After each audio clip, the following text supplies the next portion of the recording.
Sirianni staying, Callahan conjuring quarterback creativity. Yes, quarterback starts with the C. I can do that because it's time for Inside Coverage.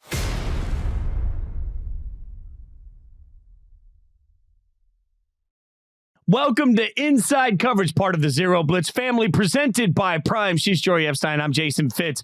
Jori, as a seasoned reader, writer, as somebody that's absolutely intelligent, how much does it bother you that I decided to make quarterback start with the C just so I could get alliteration? Look, I'm a fan of alliteration. Anytime Callahan conjuring quarterback creativity doesn't really count as alliteration, so I spelled it in our Google Doc with a C just to see if that made your skin crawl. Was I successful in making you at least a little uncomfortable with my terrible grammar?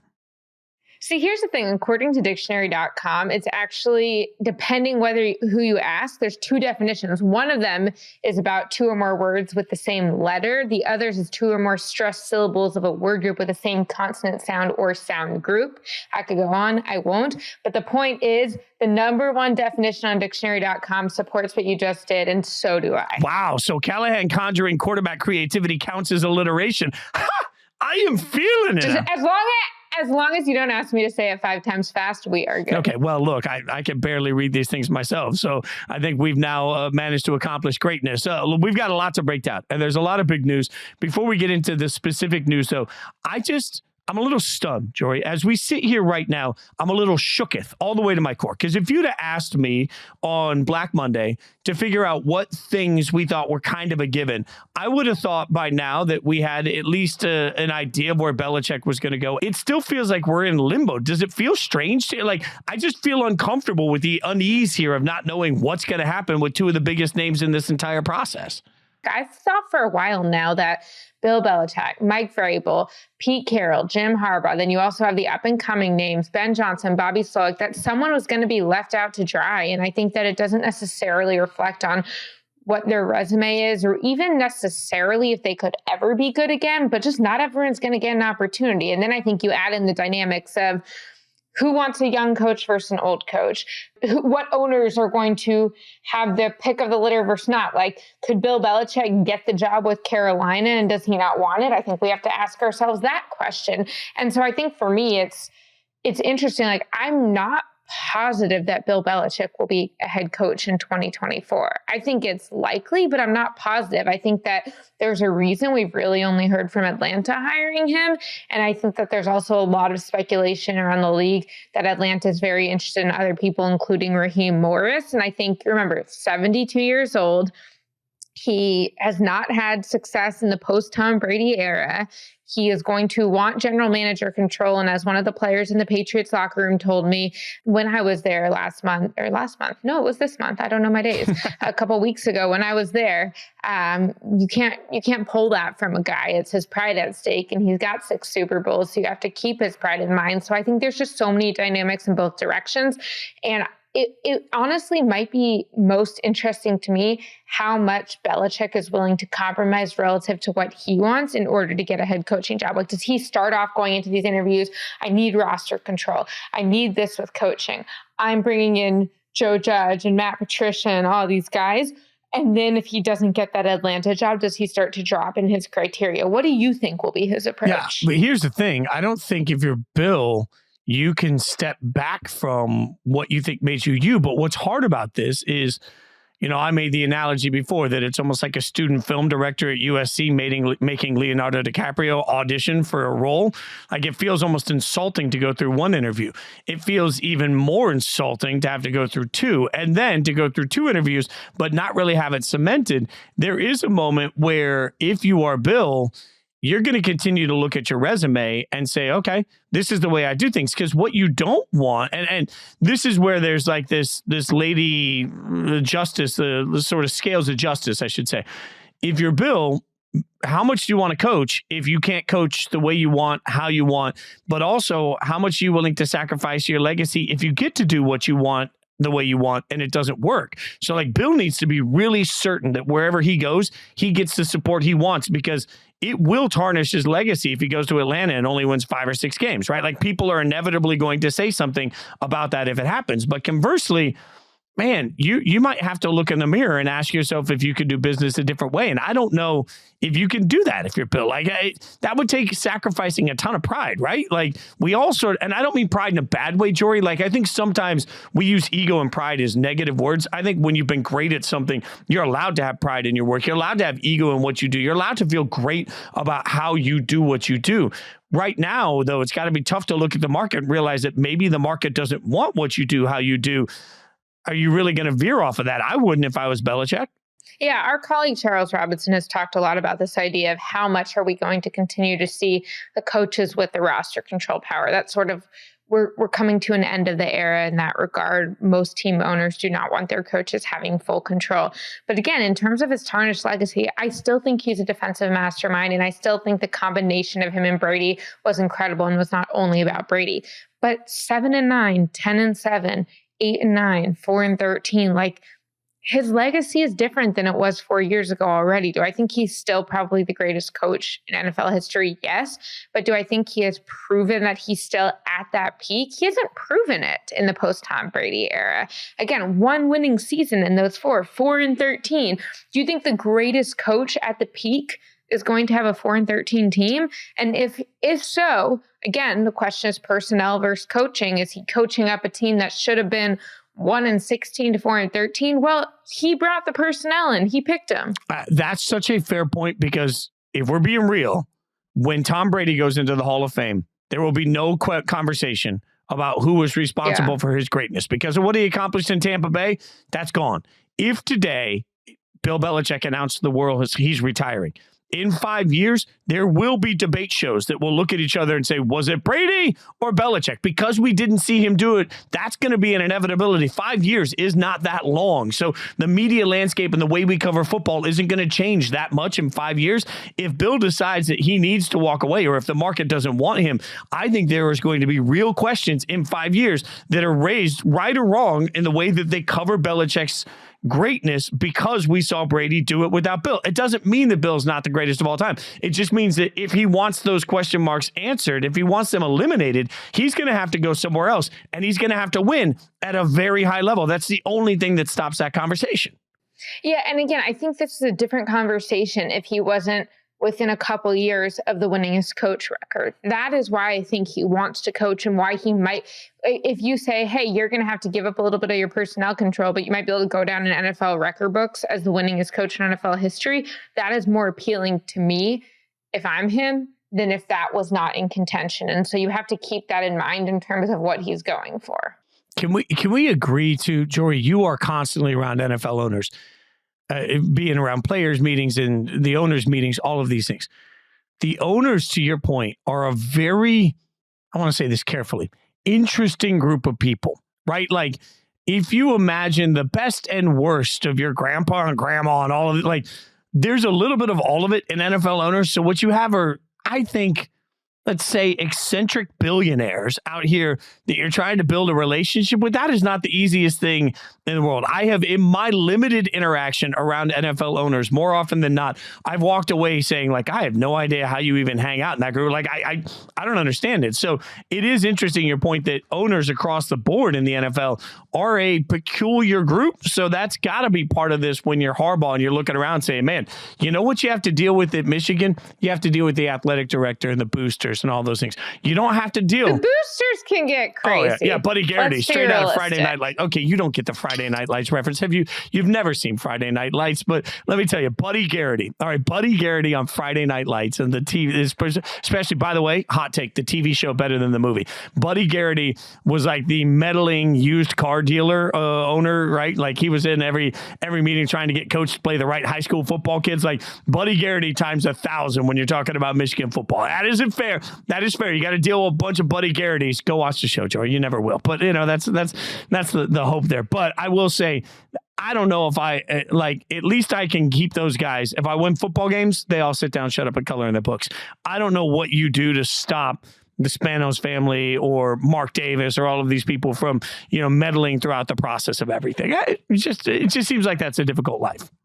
I think that's actually a really good transition to the Carolina Panthers and how you end up with Dan Morgan as general manager. Because to me, that's the thing. It's like, who does David Tepper trust? Who does David Tepper already have on his side? And I think it's so fascinating because, again, like if you're in the building, you watch Dan Morgan play and you know he's been there, then you might think like, well, this guy knows what he's doing. He's an up and coming star. And I always struggle of how much to hold someone in the building responsible for the team's success when they were there, but they weren't in charge, because I think it can be very hard to differentiate, especially most of us are not in there from day to day. But still, it's like when we did the story last week about what a new coach would look for, one of the things is coming in with the new GM. So it's a clean slate. Like if you know that the owner is already on the GM side, and I think Philadelphia is another good example of that, then how much do you really have a clean slate? How much do you really get to start fresh and really get to prove yourself versus the GM could say whatever they want to the owner and they've already been in cahoots? And we saw this in Carolina this year when Frank Reich didn't make it through the year. It's like, well, there's the offensive line coach and the special teams coach who were reportedly leaking things to the ownership and to the front office. It's like, are we not setting ourselves up for this again in Carolina? I think it's interesting, though, because right now, maybe we're in this world where everybody sees, I know it's a coach, not a GM, but you see what D'Amico's done with the Texans. And part of that conversation is about the fact that D'Amico understood the organization from the minute he stepped in the door. There was a moment for me with Dan Morgan, like he knows exactly what he's getting into. And one thing that I've found jarring when you talk to former coaches is listening to former coaches talk about trying to change culture and how difficult it is. And I think sometimes that has to come down to the fact that you walk in the door, you don't really know how they've done business or how they do business. You think you know, but you have a couple of dinners and then all of a sudden you get this job, right? If you're Dan Morgan, you're walking in and you know exactly what you're up against. You know the community, you know the inside of the locker room, you know the ownership structure, you know the building, you know the organization, you know the brand, you know the history, you know the local radio guys that cover it. Like there isn't a variable you're going to get that you don't already understand when you get that job. I'm not saying it makes you successful, but it does take away one variable of trying to learn the culture that you're attempting to change. And I don't know that that doesn't turn out when you're Carolina and everything's just busted. Maybe there's some sort of element here of, hey, let's at least get somebody that knows and can help in deciding what the coaching situation looks like, can help be a voice of who we've been and who we want to be because he's been there. So are you now giving me Greg Olsen as the head coach of the Carolina Panthers? Oh my God. Look, if Olsen's going to get pushed out as the number one broadcaster, come on, let's go. I know. I actually think he'd be good, but that would be such a loss for all of us who listen to the broadcast because he's the best. Do we really think Brady's going to take that job? Like, I mean, I know Brady has the contract and all these things. And like, I love the concept of Brady just walking into the number one team and being Brady. But like, I don't know.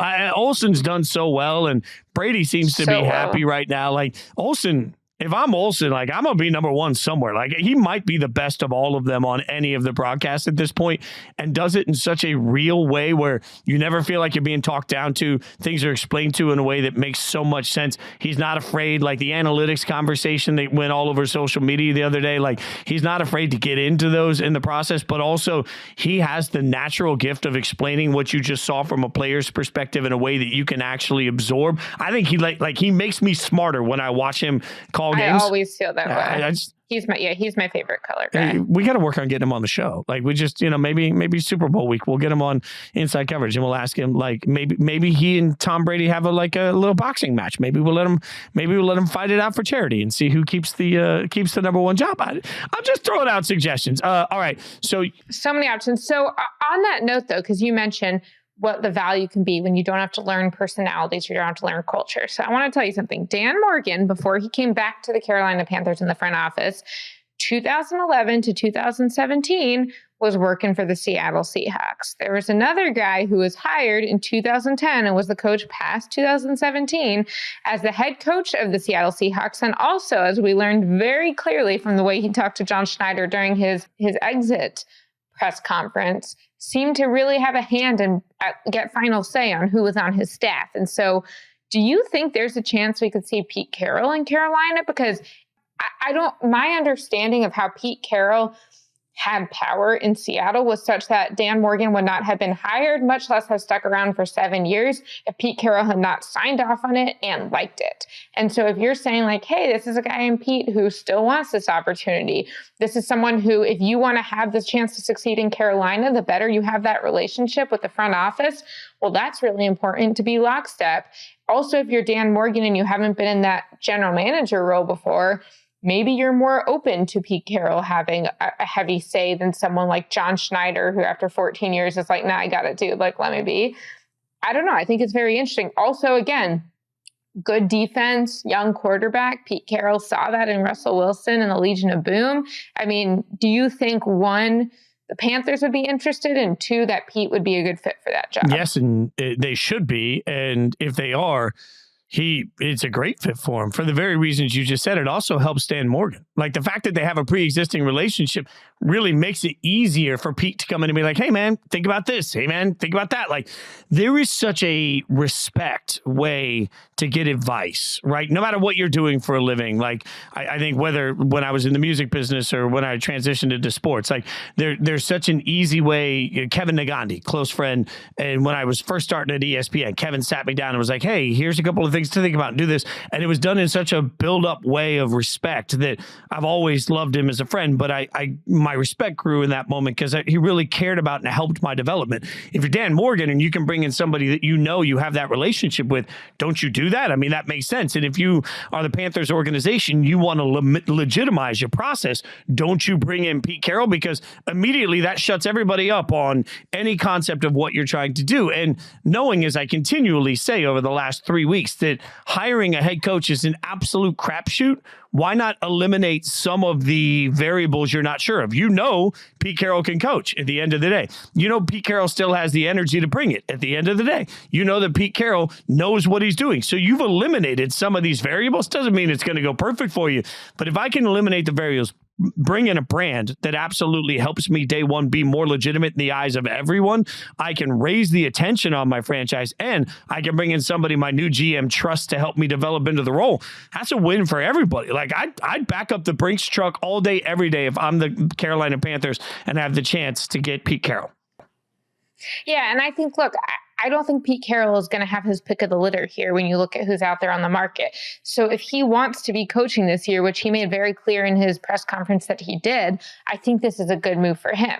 I also don't think the Panthers are going to have the pick of the litter because I think that David Tepper scares people. And I don't mean scares people like intimidates them, but scares people like, I don't want to get anything near that because I might only have one chance at head coach. Well, Pete Carroll will be on his second chance at head coach. Even a Dan Quinn, like he has decided in past years to withdraw himself from the Carolina Panthers interviews. So I don't think they're getting someone like him. And again, I'm not saying he's better or worse than Pete Carroll. So I don't know. I think that there's a lot of opportunity. I also have felt from the start that someone who has the clout and the self-confidence in what they've accomplished in this league, who can stand up to David Tepper, is actually what David Tepper needs. So obviously Bill Belichick would stand up to David Tepper, but I don't think he would go there. And I also don't think it's going to get him closer to that win rate very quickly. And so I think that, I don't know, I really think that Pete, with his defensive mind, what he could do with a talented defense in Carolina, and then the way he could stand up to Tepper, the way he could work with Dan Morgan, the way he'll understand who to empower to get Bryce Young where he needs to go. I just think that that's who I would say is the best compatibility fit there. Yeah, that I totally agree. I think we just figured it out for them. Yeah, so we have hired Pete Carroll to the Seahawks. We're hiring Belichick to the Falcons, and we're hiring Harbaugh to the Chargers. I mean, are we? Well, you tell me. I mean, are we? That's a big leap. It's interesting for the Falcons because I will say there are definitely people in the league who think that Raheem Morris is their top candidate right now. And I also believe that Bill Belichick would already be their coach if they were sold on him. I don't know what you wait for. Arthur Blank might be taking note of like, why is no one else interviewing him? And why is there so much interest in some of these other guys that we're talking to, including Raheem Morris? Here's what I think. I just want to know, I understand that it's pretty valuable for teams to be able to interview coaching candidates en masse because then they can just steal everybody's ideas in theory as long as they can execute them. But like, how many people can you interview 7 billion times? Yeah, I think the second interview portion of this is a confusing one for sure. I'm with you. I think it slows down the whole process, and then you start paralysis by analysis. I'll add one thing to the Atlanta coaching search. I talked to a friend, a longtime friend that knows that city incredibly well and has worked around him with several of the sports teams in Atlanta. And he made a point to me. I asked him, I said, you know what? He's a lifelong diehard Falcons fan, yes, but he's also worked around several of these teams. And I said, look, let me ask you, you want Belichick? And his answer in all caps was hell no. And I said, why? And it was interesting. He said, first of all, there is still a level of love it or hate it. There's a level of culture, like fan hurt that comes from the concept of the Patriots. So I do think that to a fan base, you have to sell a Patriot coming in, knowing the history they have 28-3, the jokes that will come around that. But number two, he made the point. He said, Atlanta is an interesting place culturally, and you really have to get what Atlanta is, who Atlanta is. You have to get the people of Atlanta. There's an element of Atlanta that is very unique to itself, and they love that. They have pride in that. Will Belichick want to or be willing to come in and assimilate him into himself in the culture of Atlanta? I think we all know the answer to that seems to be no. Now, winning forgives everything. I get that. But when you are selling to a fan base, hey, we're about to take this leap, and you're selling somebody that has, right or wrong, a contentious memory with the fan base and also may not culturally fit in with what the city represents, becomes a really tough sell. And I found it interesting that somebody that knows that city far better than I do would come back as their immediate response to that. I think the Falcons do, even though Atlanta may not be the best sports city when it comes to passionate fandom, I do think that owners more than ever listen to their fans now and the concept of their fans when they're trying to figure out who they can sell the press conference to. And I'm not sure, as controversial as it sounds when I say it, that Belichick would actually win the press conference in that city. Okay, first of all, we have Dan Campbell in the Final Four after very much not winning the press conference several years ago. So I think you need to keep that in mind. Well, Campbell won the press conference. He won the press conference in Detroit. Lions fans loved him. You think he did? I think Lions fans loved him. We just made fun of him in the national media. But yeah. Okay, that's fair. And I think Nick Sirianni, similarly with all his blossoming flower, had questions and then took him to a Super Bowl. So on one hand, I think that winning the press conference is overrated, whereas I don't know which way this goes. Mike McCarthy, when he told Jerry Jones and Stephen Jones that he watched every play from the previous season and then said in his introductory press conference that he lied about that. I definitely had thoughts about that. But I think with Bill Belichick, like, you're not hiring Bill Belichick to integrate in the community and to kiss babies and to go out and talk. I mean, maybe he will talk on the radio. He actually did a fair amount of radio and TV in Boston. So I think he talked a little more than people think he did and will like do film breakdowns with the team. But I think that fans are not going to come to the game because they're integrating themselves culturally with Bill Belichick. They're going to come to the game because a 6-time Super Bowl champion coach is now coaching their super talented roster. So I think that you do not need any more buzz beyond that. And I think that I don't think Belichick can lose the introductory press conference. He might not say what they want to hear, but it doesn't matter because it won't be about what he's saying. It's going to be about who's saying it. But all fair points. My only pushback would be, you're right to all of that. My only pushback would be short-term, long-term. You don't get any grace when the fan base hates you from the day you were hired. You better win. Like, you better win. I don't think they'll hate him. He'll be theirs at that point. You think Belichick is Atlanta? I don't know. I think if you can't beat him, join him. That's fair. We'll see. To your point, they've done so many second interviews. I'm not sure what will eventually make it all make sense. One thing I do know is that there have been a couple of hires that were made. They're substantial. And when we come back, we'll tell you why all of those hires speak to what organizations are doing and how they're structuring things, which may or may not lead to the future of the NFL and success. We'll tell you about that when we come back. All right, Jori, a couple of hires did happen, and I want to give them some love here, starting with the Titans hiring Bengals offensive coordinator Brian Callahan as their head coach, and in the process also restructuring their organization. Ran Carthon gets a promotion. He's now not only the GM, but an executive vice president. They have made it clear. Amy Adams Strunk, the owner of the Titans, made it clear from the outset that she wanted better communication and structure in her organization. What we now know from this hire and the reorg is that she just made it clear that she didn't want Vrabel's opinion anymore. So they bring in Brian Callahan. What were your thoughts on this one? I think it's interesting because Lou Anarumo has been more in the names of like who from the Bengals would get a head coaching job than Callahan in terms of what I've been hearing. But I do think that you got to give him credit, not only for what he did with Joe Burrow, but also for the way that with Jake Browning and that whole team this year, like he really did keep the offense afloat. So it's not a name that I was expecting to be top of the list in this cycle, but I also don't think, again, that the Titans were going to get the top of the list. And everyone who knows him, and I do not know him, speaks very highly of him. He definitely seems to be well respected around the league. His dad is a well respected offensive line coach in the league. And I think what's interesting is not only was Ran Carthon promoted to executive vice president and GM, but Chad Brinker, who had been the assistant GM, is now the president of football operations. And so Amy Adams-Strunk kind of came out with this statement about how Ran will have not roster control, but full roster control, according to this release from the Titans. Oversight of the coaching staff, again, oversight of the coaching staff, that includes the head coach, and just sort of his ability. And then Chad Brinker, who really I think we should all keep our eye on, now will be over the salary cap management, over analytics and strategy. And he actually worked in analytics, not only with the Packers while he was there a little bit, but he actually did this sort of like executive MBA program at Northwestern, exploring some of the potentials for salary cap and analytics while he was doing that MBA at the same time as working for the Packers. So I think it will be very interesting to see sort of what he can offer in that regard. And then he'll also see some of the football ops, et cetera. And so I think what they're saying is, we want this to be a GM first team. We want this to be a team that the vision is coming from the front office, which Callahan apparently is okay with, or else I don't think he would have taken this job.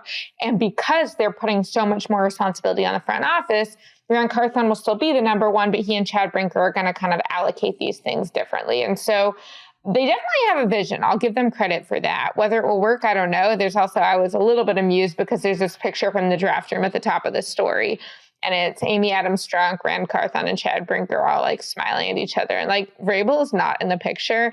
And I just feel like, this is a little bit prescient. It speaks to something Dominique Foxworth said to me a couple of days ago when we were talking about, like, we have to remember that while a coach is on the sidelines, the GM is sitting in the owner's suite right next to the GM, just whispering in their ear about everything that's going right and going wrong, and able in some instances to influence opinion. And, I don't know if that's what happened here, certainly, but it does speak to the fact that Ran has definitely had the ear of Amy Adams-Strunk. Like, he gets more power, and I'm not sure what we've seen that shows that ability. I mean, if you look this year at free agency, did they hit massive home runs that I missed? If you look at the draft, Skoronski picked in the first round is still a question mark. Will Levis, they traded up for in the second round, still a question mark. So I think it's a little surprising that Ran Carthon has gotten so much benefit of the doubt so quickly. And as much as I want the Brian Callahan hire to work, because I love anybody having success, I do think it's pretty fair. You mentioned earlier when we talk about front office success, we don't know who's pulling the trigger on what. I will say this, Brian Callahan comes from a head coach that obviously had a ton of say in the offense, and now he goes to a team that does not have Joe Burrow, does not have Jamar Chase, and does not have T. Higgins. So you're about to find out just exactly how good Callahan is, because he's now going to be, I love my Chopped TV show analogies. Like, he's opening the basket of ingredients in Chopped, and he did have like all the really expensive ingredients he can make a great dinner with. Now he opens it and he's got Spam and peanut butter. Go make me a sandwich. He's dealing with a lot less when it comes to the ingredient basket in the Titans, and there's going to be some expectation that he's able to do something with that. I think that's asking a lot. I hope it works, but I don't walk away from this with some level of like, oh yeah, this is exactly why we can bank on it. Well, and I think let's take that a step further, because as we mentioned, Brian Callahan is the son of Bill Callahan, this very well-respected offensive line coach who's been around for a while. And he's going to a Titans organization where the offensive line is one of the biggest questions and something that he's not going to be able to fix overnight. So I think he will be acutely aware of this asset that not only is important to win, but also is important to support your quarterback's development. And I think he's being brought in large part to see if he can make Will Levis a consistent starter in the league. But does that give you 2 years? Does that give you 3 years? Does that give you 5 years? Because I don't know if the offensive line is going to be fixed by 2024 in order to give Will Levis a realistic chance of developing and seeing the field in a way that can then support the arm talent that we all know he has. I wonder if there's an element of him hiring his dad. I mean, you just got to wonder, his dad's been head coach. his dad could come in and maybe help him. I don't know that I'd want to work with my dad. Like, personally, I would not want to. Let me be very clear in case my dad's watching this.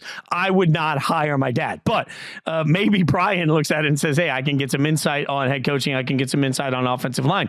Also, are we, and look, I know they traded up for Will Levis, but new regime, who cares? At this point, new regime's got to come in and answer very quickly because the Titans have the 7th pick in the draft. So depending on how the draft plays out, they could be in a situation where they get the 4th best quarterback, the 3rd best quarterback, if somehow there's a miraculous fall I don't think happens. Like, they could be in a situation where they're having to make a tough decision at quarterback, even though they just drafted one, but you got an obligation. If you're not certain that Will Levis is the guy, you got to move on. So I'm not sure what they should do there.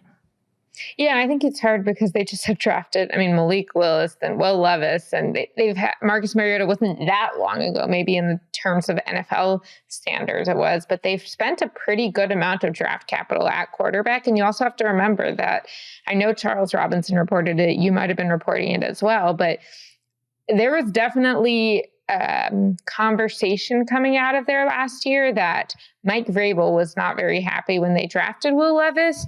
And this was like a front office ownership decision. And so if they go and draft another quarterback after giving Will Levis not even a season to try out and also seeing like some promise from him, like he wasn't terrible. He had some good games. Then I think that you really have to question the way that the front office and the ownership is making decisions here. Well, the thing that I don't question is they're aligned. And I feel like we've talked about this with C-Rob. We've talked about this with each other. The best organizations have a very aligned plan that's communicated, that's easily seen on who controls what. The Titans are that right now. They are aligned. So no matter how it works, I respect that. I'm not sure I can feel the same level of joy down in my heart for the alignment of my beloved Raiders, who only days removed from a hire I loved in Antonio Pierce, have now hired Tom Telesco as their GM. And Mark Davis made it clear in some interviews a few weeks ago with The Athletic that he looks back at one of his hiring mistakes as hiring at one point a first-time coach with a first-time GM. He made it clear in that's something he's not comfortable with. And Jori, I saw this news of Telesco being hired, who's just recently fired from the Chargers, and that was my first thought. But the problem is, it's not always about experience. Sometimes you just got to look at it and say, okay, was it because I hired an inexperienced coach and an inexperienced GM, or was it because I hired the wrong two guys? Champ Kelly is somebody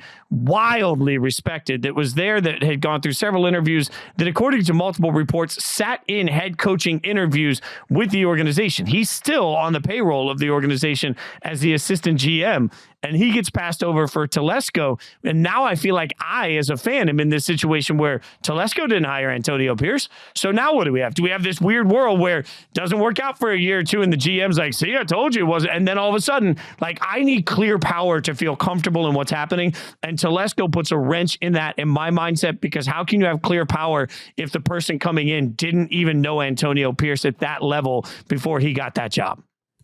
Yeah, I understand that there's this case for an experienced GM, and there are some people around the league, because I did not feel this way. And then when I told them, they were telling me this. There are some coaches around the league who are like, look, he put together a talented roster in the Chargers. Like, there were a lot of coaching management, like game management decisions that really kind of derailed those seasons. There were a lot of questions about Staley and his fitness to be in the job that he was in. There are definitely the injuries, which I don't know how much you can factor that into a general manager. I think you can if they were injury prone before, which I would say probably some of those players are. Not that that's their fault that they got injured, but that they took a risk, and that was something that was part of the analysis.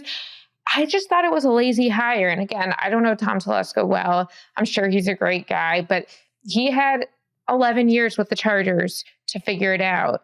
They made the playoffs 3 times in that stretch. They never made it past the divisional round, which I know, being from Dallas, a lot of people don't know how to make it past the divisional round. But I think that, are you hiring him because he found Justin Herbert? And did he find Justin Herbert? For sure, the building deserves credit for that.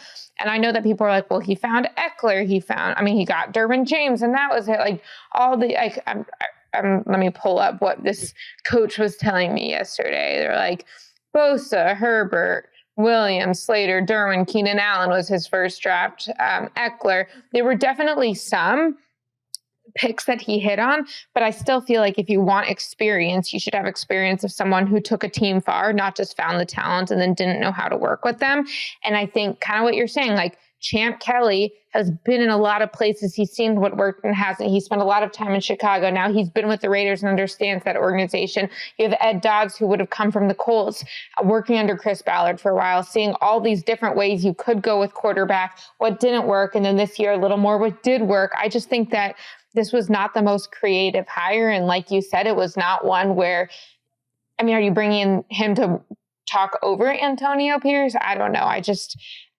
I guess there are some people around the league who are less hesitant about this hire than I am, but I just didn't think it was like guaranteed to find them success and find them the quarterback. I really thought, because one thing Mark Davis said a few weeks ago is that you need to have somebody maybe in a president type role that knows a lot of football, right? And because he admits what he doesn't know as an owner.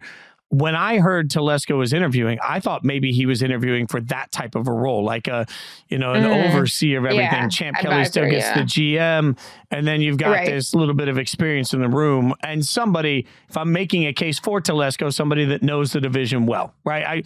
I looked at that and thought, okay, that makes sense. I don't know how we went from that to this, though, because to your point, the biggest reason Antonio Pierce is where he is, I believe, is not just because he's a good coach. He's fine. He proved that. But he also proved that the locker room loves him, right? And so you've won the locker room. So the first time there's a disagreement between Antonio Pierce and Tom Telesco, what side's the locker room going to take, right?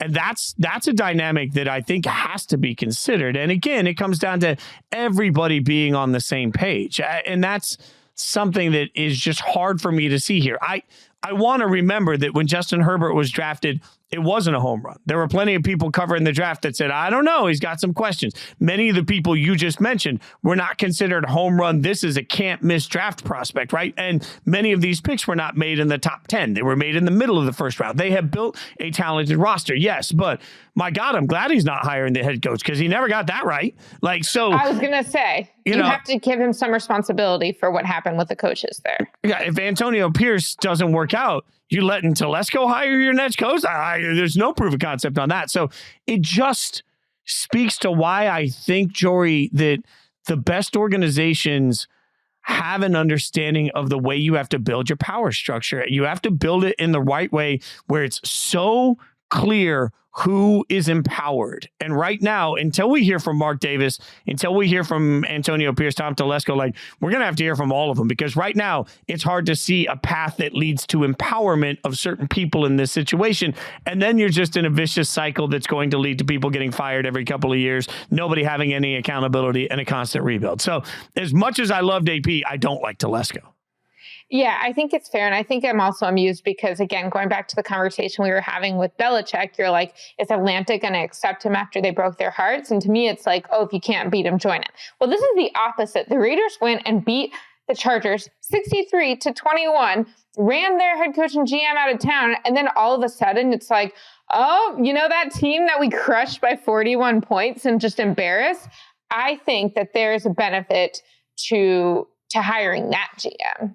That's maybe the most stunning part of it. I will continue to die on the hill of no team that I can ever remember has played so poorly that they got their own coach fired, and so well that they got another coach fired in the same season. That is the landmark moment of my beloved Raiders. They got Josh McDaniels fired, and they got the entire Chargers organization in rehab, basically, all in a matter of weeks. And now one of those guys is in the building. It's just... Jori, I find it stunning, and it's a reminder that most team owners are owners because they've been very successful at something. Not all of them, but most have been very successful at something. It doesn't mean most team owners are great at running a football team. And to me, you see it constantly. What do you do? This is something I've said about Jerry Jones over the years too. What do you do when the person ultimately in charge, the final yes or no in charge of all of the checks you're going to write, is bad at hiring?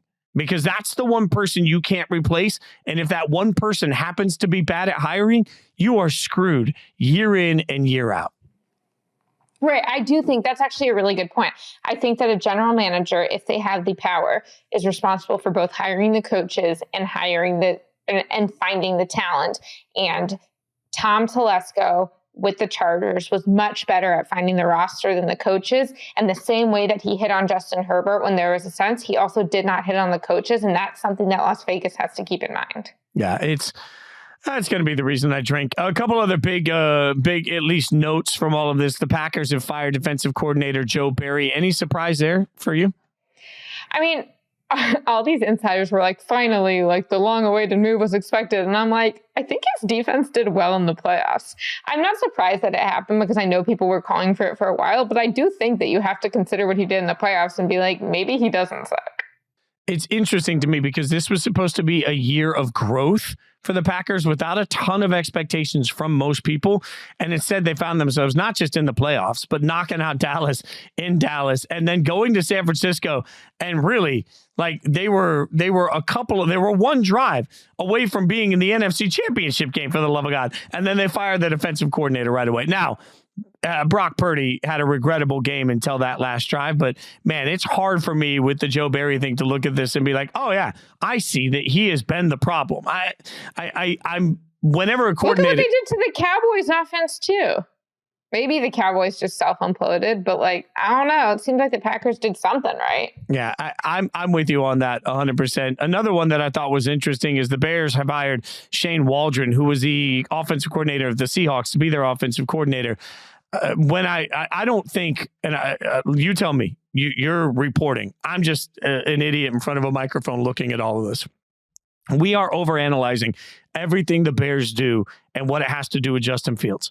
And I don't think any of it has anything to do with Justin Fields. I don't believe that there's any amount of trade equity that could be given up that the Bears will consider to get out of the first pick, that Washington will consider to get out of the second pick, and frankly, that the Patriots will consider to get out of the third. All three franchises need this opportunity that comes with these three quarterbacks that are at the top of the draft. Right or wrong, I think quarterbacks should go 1, 2, 3, and every fan base that's sitting there saying, we got to trade up. No, it's not going to happen. So Justin Fields, I don't know what his future looks like, but I cannot see any path that leads to Chicago not picking a quarterback with the first overall pick. So Shane Waldron, congratulations. You may or may not have Justin Fields, but you are going to have your pick of the litter when it comes to whichever quarterback you want.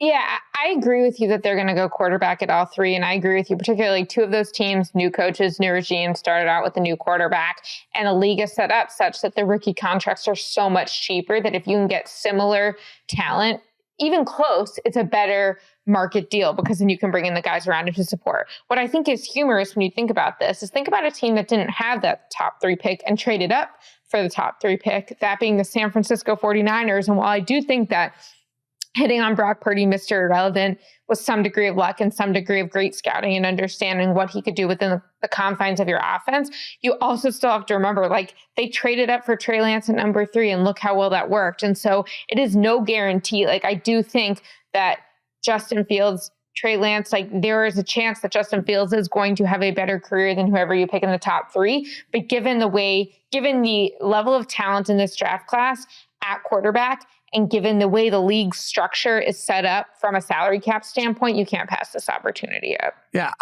it's been a long time since I can remember. I mean, I've covered the draft for several years. It's been a long time since I can remember this much hype over multiple guys at the quarterback position, right? Like, that's just part of this, is that it's not just Caleb Williams or Drake May or Jaden Daniels. It's all 3 of them. And each one of them seems to have their own comp. People want Caleb Williams to be Mahomes. People want Drake May to be Andrew Luck. People want Jaden Daniels to turn out and be Lamar Jackson. Now, will all 3 of them turn out to be that? History says no, right? But the one thing that you have as an organization when you take that pick is you have hope. And right now, to your point, Washington has no hope in my mind at the quarterback position. They need a complete overhaul, and they're going to get that in this process. The Patriots just say there's no way Gerard Mayo wants to come into this process as a first-time head coach with Mac Jones battling it out to be his starting quarterback. So, it's the same at some level with the Bears. Like, you've seen Justin Fields, but also you look at some of the highlight tape that we have on these quarterbacks, including Caleb Williams. It's almost impossible to look at your fan base and be like, nope. Like, you can look at your fan base years from now and say, hey, we made the best decision we could. We took a chance. And if Justin Fields turns out to be pretty good, that's one thing. But are you willing to take the chance that Justin Fields turns out not to be good and all of a sudden you passed on Mahomes again?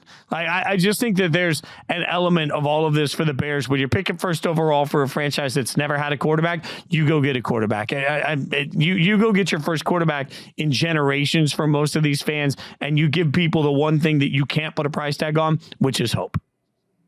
Yeah, and I think, again, the reason that Tom Telesco is getting his next job immediately, even when his Chargers weren't that good, and even when general managers get second opportunities less frequently than head coaches, and certainly not right away, is because he found Justin Herbert. I'm not saying that's the only good thing he did, but I do think that that is what's getting him this next opportunity. So if you as a general manager can find that quarterback, there's a lot of good things that can happen for you. And that's part of why, to go back to your article, which was great about how the league views different coaching openings. And again, I will stress for everyone in your menchies, it's how the league views it, not how you specifically viewed it, but how the league views the openings.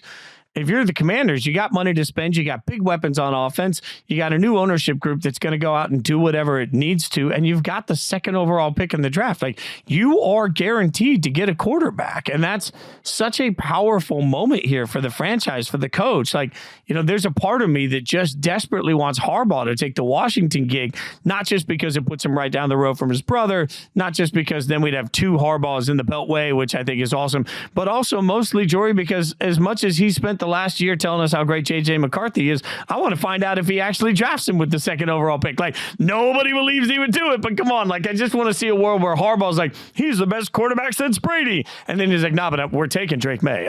We're taking Drake May. But JJ's still great. I know that Cliff Kingsbury didn't have Kyler in college, but it was not that different in the sense of, like, he really liked him in college and then he took him in the NFL. I mean, if somehow Harbaugh takes JJ, like, I need Harbaugh to take the Washington gig. A lot of bricks here, people.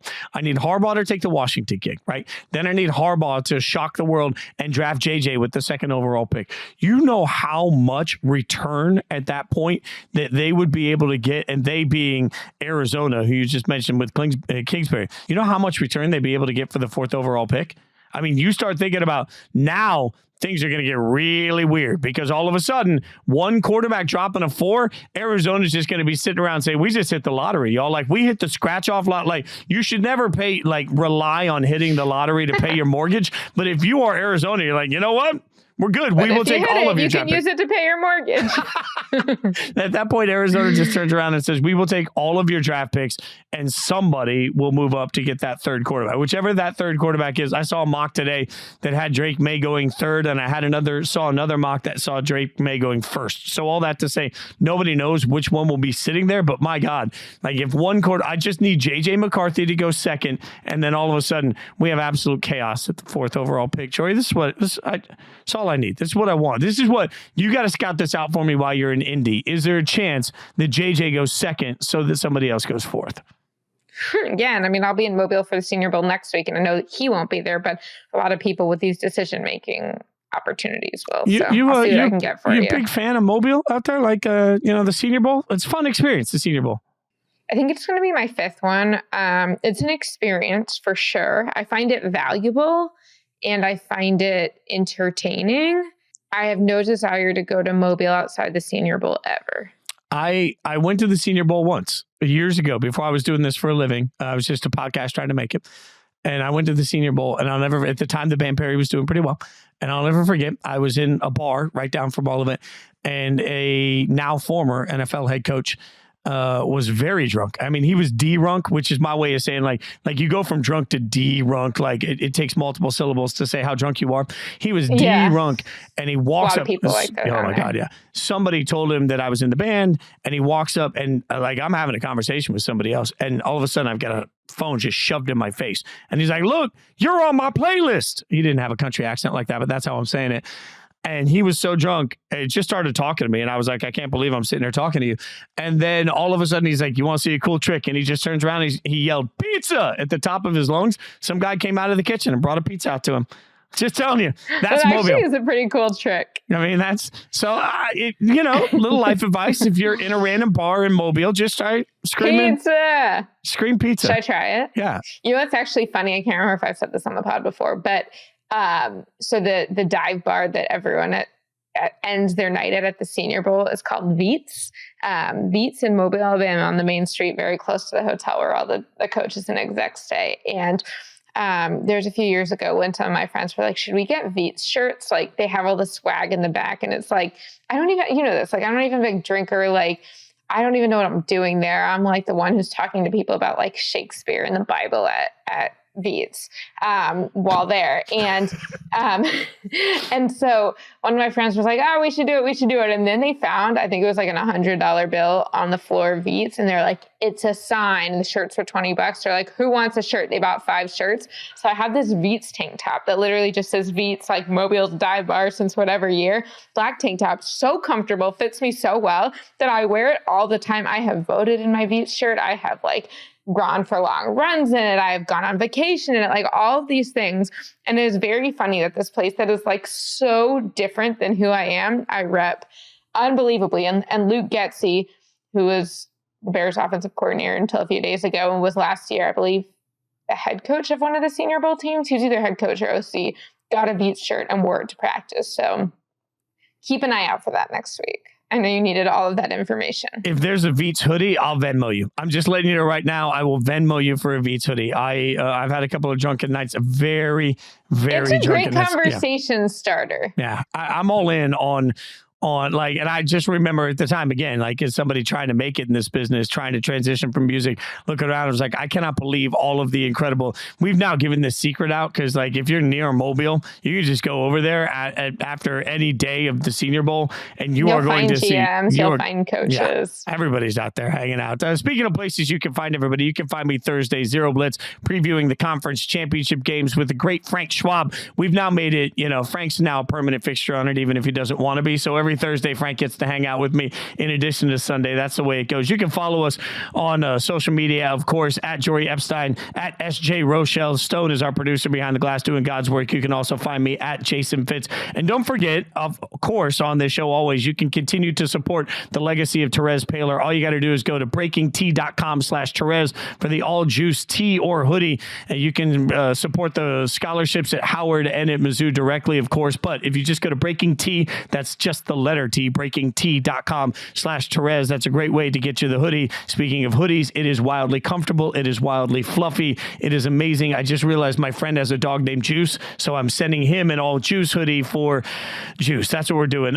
You can also find the description in the podcast description, and be sure to leave us that 5-star review. Let us know what you think of the show, as long as you love it. If you don't love it, screw off. No, if you don't love it, just, don't leave a review. That's all we ask. In the meantime, rate, subscribe, tell your friends, your family, and enemies. Tell everybody to hang out with us. We will be back next week with more inside coverage and more really behind the story Fitz stories. That's all we can offer you.